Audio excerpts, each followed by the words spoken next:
Hi guys, I am Maitey Saraf. Welcome to my channel. जो लोग मेरी वीडियो पहली बार देख रहे हैं तो मैं उनको बता दूं, मेरा चैनल उन लोगों के लिए है जो अपनी फिटनेस जर्नी स्टार्ट करना चाहते हैं और उनको आइडिया ही नहीं कि वो अपनी फिटनेस जर्नी कैसे स्टार्ट करें। तो अगर आप भी अपनी फिटनेस जर्नी स्टार्ट करना चाहते हैं तो इस चैनल को ज़रूर सब्सक्राइब करें। दोस्तों, पिछली कुछ वीडियोस में जिसमें मैंने फैट बर्निंग के बारे में बताया था, तो आप में से बहुत लोगों ने नीचे कमेंट्स में पूछा था कि कुछ वेट गेन करने के बारे में बताएं। तो ये वीडियो उसी बारे में है, how to gain weight naturally without using any supplements. इस वीडियो में मैं आपको बताने वाला हूं अंडरवेट होने के नुकसान क्या होते हैं, लोग अंडरवेट क्यों होते हैं और उसको ठीक कैसे करा जाए। तो इसलिए इस वीडियो को एंड तक ज़रूर देखिएगा।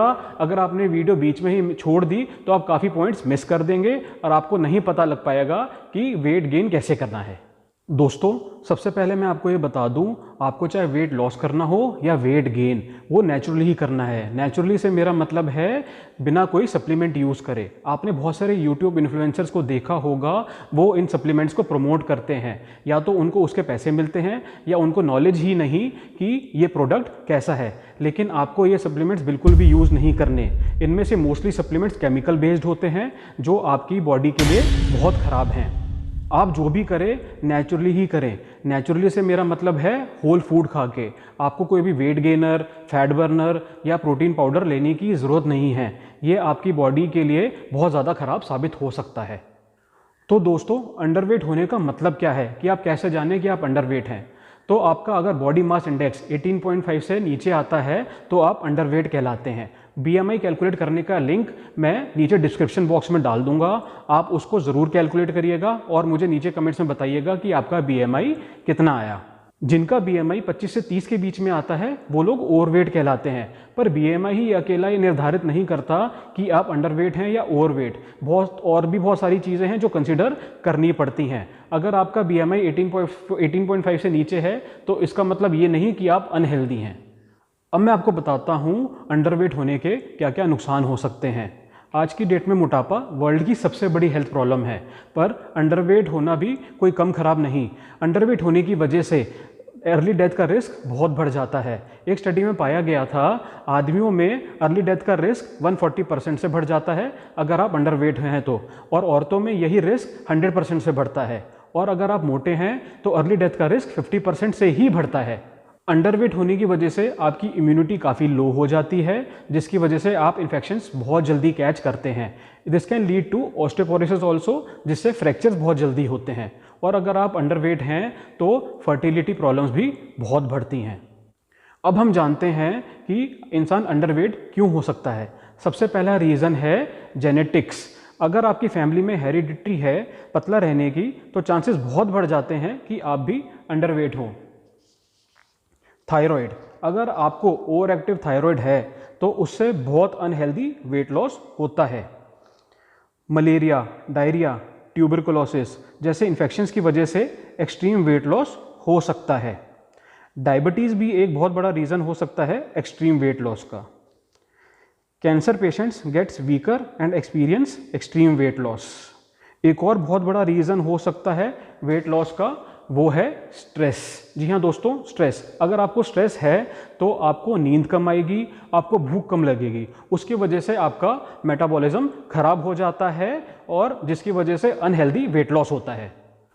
तो अब हम आते हैं अपने मेन मुद्दे पे, वो है कि वेट को बढ़ाया कैसे जाए। दोस्तों, जितना ही ओबीज लोगों के लिए मुश्किल है वेट लॉस करना, उतना ही अंडरवेट लोगों के लिए मुश्किल होता है वेट गेन करना। चाहे आपको वेट लॉस करना हो या वेट गेन, सबसे पहला और सबसे इम्पॉर्टेंट पॉइंट जो है वो है कंसिस्टेंसी। जी हाँ, जो आपने बचपन से लेके अभी तक अपने आप को ख़राब किया है वो 1 या 2 महीने में ठीक नहीं होने वाला। It will take much more time than that. It is just like a marathon, not a 100 metre race.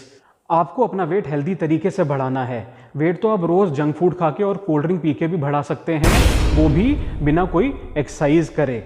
आपको बस एक सेडेंट्री लाइफस्टाइल जीना है, पर इससे आपकी हेल्थ भी खराब हो जाएगी। आपको अपना वेट मसल मास गेन करके बढ़ाना है, ना कि अनहेल्दी बेली फैट बढ़ा के। वेट बढ़ाने के लिए आपको कैलोरिक सरप्लस डाइट लेनी पड़ेगी। इसके लिए आपको अपना TD कैलकुलेट करना पड़ेगा। TD होता है total daily energy expenditure.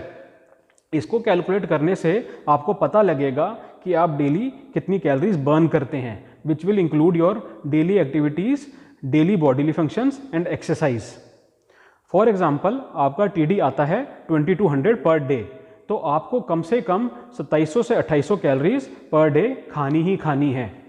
TD calculator मैं नीचे डिस्क्रिप्शन बॉक्स में डाल दूंगा, आप अपना TD ज़रूर कैलकुलेट करिएगा और मुझे नीचे कमेंट्स में ज़रूर बताइएगा कि आपका TD कितना आया। अब आपको पता लग गया होगा कि आपको डेली कितनी कैलोरीज खानी है, तो अब मैं आपको बताता हूँ कि आपको उन कैलोरीज को कैसे मैक्रोन्यूट्रिएंट्स में डिस्ट्रीब्यूट करना है।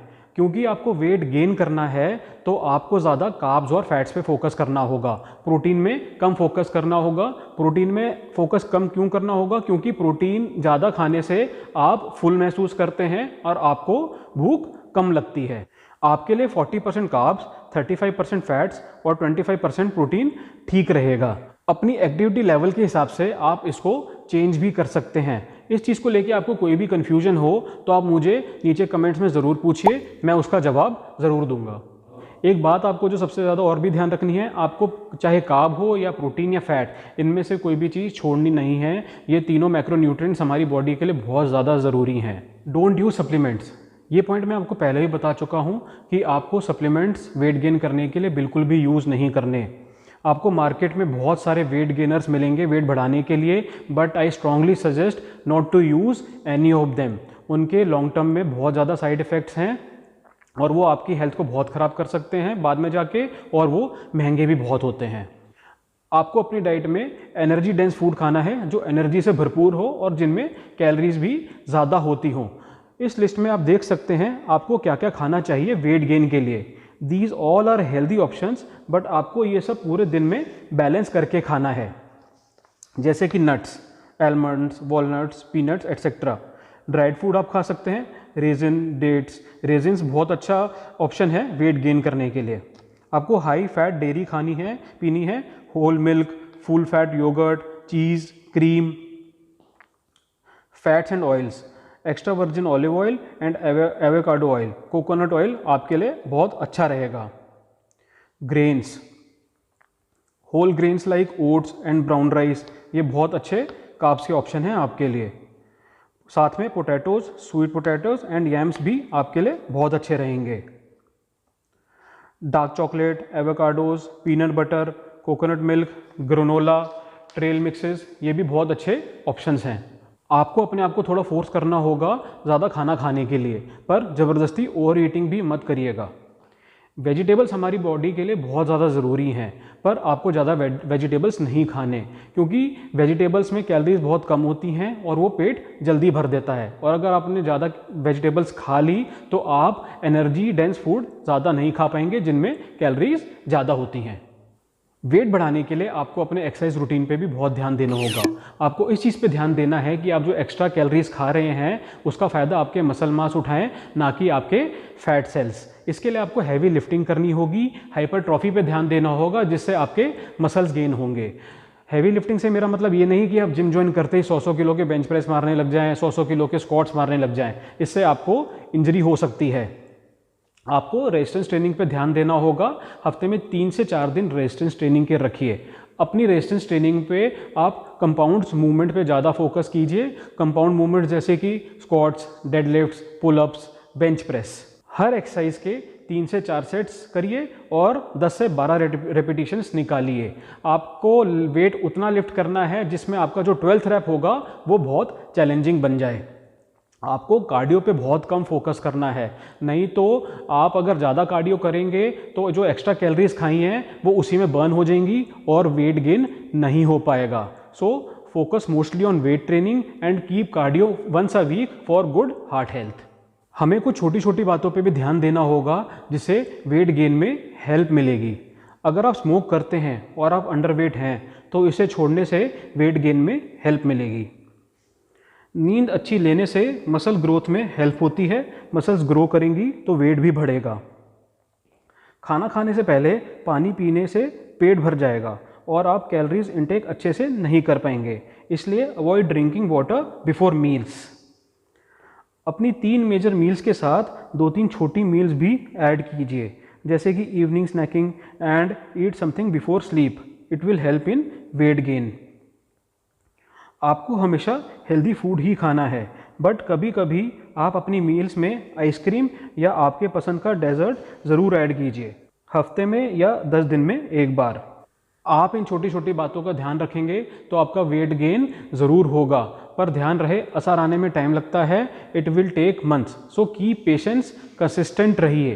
परेशान होकर अगर आपने सब कुछ बीच में ही छोड़ दिया तो आपने जो मेहनत करी है पहले वो भी सारी वेस्ट हो जाएगी। आई होप आपको ये वीडियो ज़रूर पसंद आया होगा। आपके वेट गेन को लेके कुछ भी डाउट हो वो क्लियर हो गए होंगे। अगर डाउट क्लियर नहीं हुए तो नीचे कमेंट्स में ज़रूर पूछिए, मैं उसका जवाब ज़रूर दूंगा। आपको कोई और भी अगर फिटनेस रिलेटेड डाउट है वो भी मुझसे पूछे नीचे कमेंट्स में, मैं उसका भी जवाब ज़रूर दूंगा।